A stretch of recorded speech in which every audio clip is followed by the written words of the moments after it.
Oi, hoje eu queria contar pra vocês a primeira palavra que eu preguei, isso há uns 8, 9 anos atrás. E eu quero trazer ela porque recentemente eu tive uma experiência que me fez ter um novo entendimento a respeito desse texto. Vamos lá?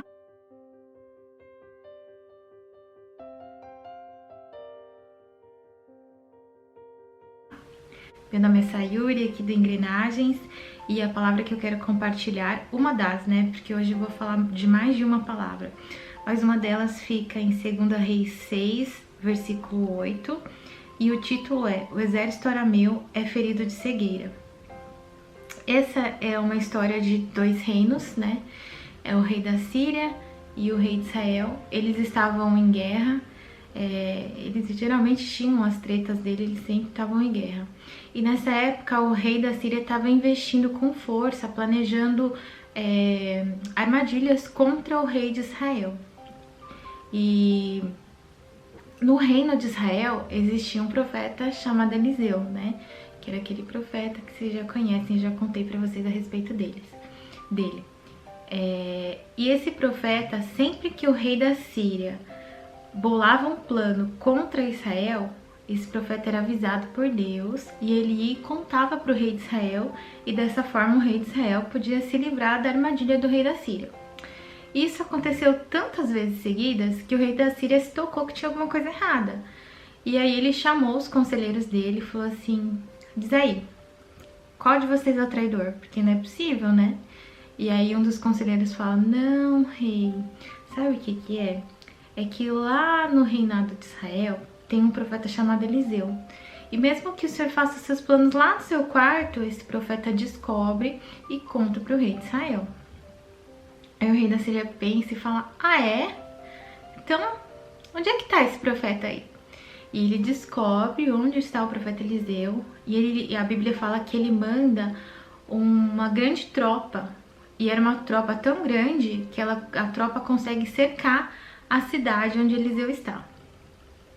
E aí o servo do profeta Eliseu acorda e vê que a cidade está cercada e chama Eliseu e fala: e agora? Né? Agora a gente vai morrer, né? E aí Eliseu olha para aquela situação e Eliseu enxerga um exército da parte de Deus do lado deles, né? Com cavalos e carros de fogo. E aí Eliseu ora e pede que o servo dele possa enxergar também, né? Que Deus abra os olhos dele. E ele consegue ver também esse exército invisível da parte de Deus, né? E ao mesmo tempo, né, Eliseu faz uma oração contra o exército da Síria e fala: fere com cegueira. Eu acho interessante, né, que para o servo dele, ele ora para que ele possa ver. E para o exército, ele ora para que o exército não enxergue mais, fique cego. E esse exército inteiro, essa tropa inteira fica cega. E aí Eliseu vai e guia essa tropa até o rei de Israel.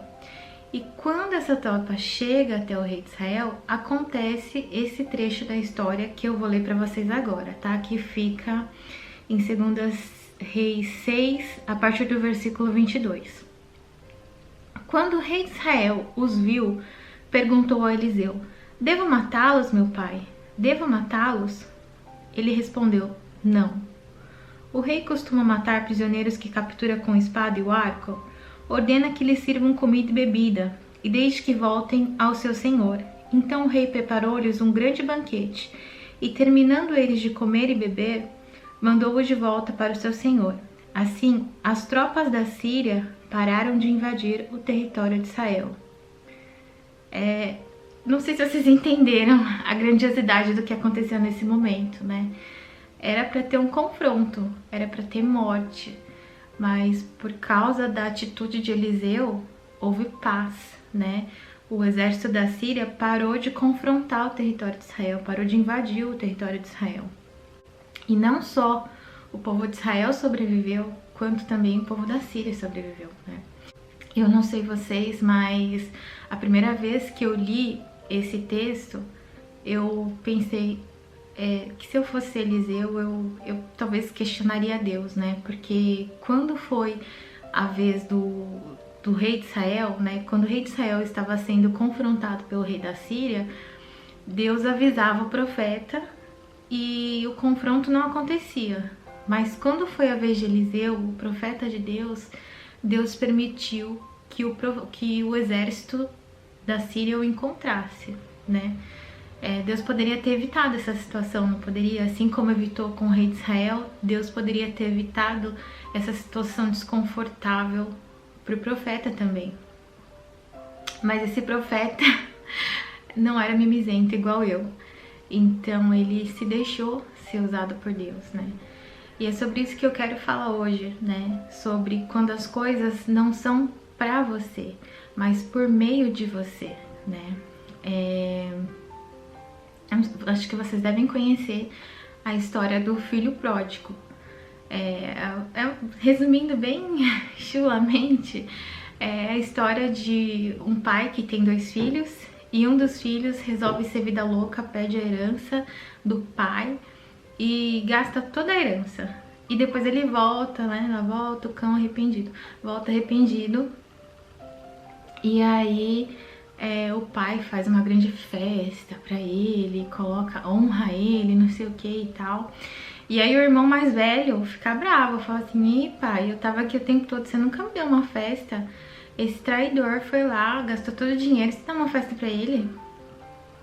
E assim, eu sei que essa palavra, ela tem muito mais a ver com quando um filho volta pra casa, né? Mas eu não me identificava muito com o filho pródigo, eu sempre me identifiquei muito mais com o irmão que reclama com o pai. Poxa, pai, por que eu nunca ganhei uma festa? E esses dias aconteceu uma coisa que me fez pensar a respeito disso, né? Eu assisto sempre a live de um pastor, né? Que é o pastor da igreja que eu tô frequentando hoje. E esse pastor é muito atencioso, sempre que eu entro na live, assim, ele conversa comigo, ele ora por mim e tal. E aí, eu chamei minha irmã pra essa live. E no momento que a minha irmã entrou na live, eu senti que o pastor me deu uma ignoradinha, assim, sabe? Que eu fiquei meio de lado, assim. Mas, ao mesmo tempo que eu percebi isso, eu entendi uma outra coisa, né? Que aquele momento não era sobre mim. Não era pra mim, né? E aí eu entendi um pouco a história do filho pródigo. Imagina que você tenha 2 filhos, né? E um filho está ferido. E o outro filho está ok. Quem você vai atender primeiro? Não sei, eu atenderia o filho ferido, né? E é disso que se trata, sabe? Quanto mais perto de Deus, mais curado a gente tá, né? E menos em evidência a gente fica, né? A palavra de Deus diz que nós somos a luz do mundo. E a luz, ela serve para iluminar os outros e não a si, né? Ela não é colocada em evidência. Na verdade, por exemplo, quando tá tendo uma festa e a luz tá acesa, ninguém nem se dá conta de que ela tá acesa, a menos que ela se apague. E aí as pessoas entendem o quanto aquela luz era necessária. E é isso que eu quero falar para você. Seja necessário. Não queira ser o primeiro da fila. Se você já alcançou a Jesus, se você já foi curado por Jesus, então seja aquela maca que ajuda as outras pessoas que ainda estão feridas, a chegar até Jesus também, né? É isso que é ser luz do mundo. É iluminar outras pessoas. Até pode ser que às vezes você seja colocado em evidência, seja colocado num lugar alto, para que o seu alcance seja maior. Mas o principal ali, né, o foco ali nem é você, é aquela pessoa que você vai alcançar e que você vai ajudar.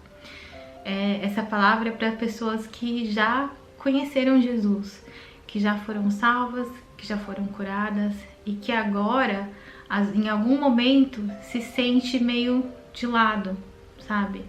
É isso mesmo que tem que acontecer. Agora é a sua vez de ajudar uma outra pessoa a alcançar a cura de Jesus também, tá bom? Talvez essa palavra não tenha sido tão confortável, né? Mas acho que é necessária, né? De repente, se você já se sentiu como eu me senti algumas vezes sendo colocada em segundo lugar, você vai entender que o segundo lugar significa que você já foi curado, né? Que a sua dor já tá muito menor do que a dor de uma outra pessoa. que você pode ser capaz de ajudar, tá bom? Gente, tô fazendo um corte aqui. Eu já tinha terminado de gravar, mas eu voltei pra dizer uma coisa pra vocês. Eu falei da minha irmã e, de repente, se alguém ficou com vontade de conhecer minha irmã também tem um canal. Ela não fala sobre a palavra de Deus. Ela mora no Japão e ela fala sobre a vida no Japão. Então, se vocês tiverem curiosidade de conhecer ela, é um canal legal, eu gosto. Eu vou deixar o link lá na descrição do vídeo, tá bom? Então, se gerou uma dúvida em vocês, vai lá conferir, vai lá conhecer quem é essa pessoa aí, tá bom? Muito obrigada por me assistir até aqui. Compartilha, compartilha, se inscreve, curte. Espero que você encontre aqui alguma palavra que possa te abençoar. Se Deus assim permitir, eu te vejo na próxima terça, mas na terça às 18 horas. E na quinta e no domingo, o Bru tem uma palavra também que vai te abençoar, que vale a pena você ver, tá bom? Um grande beijo, fica com Deus.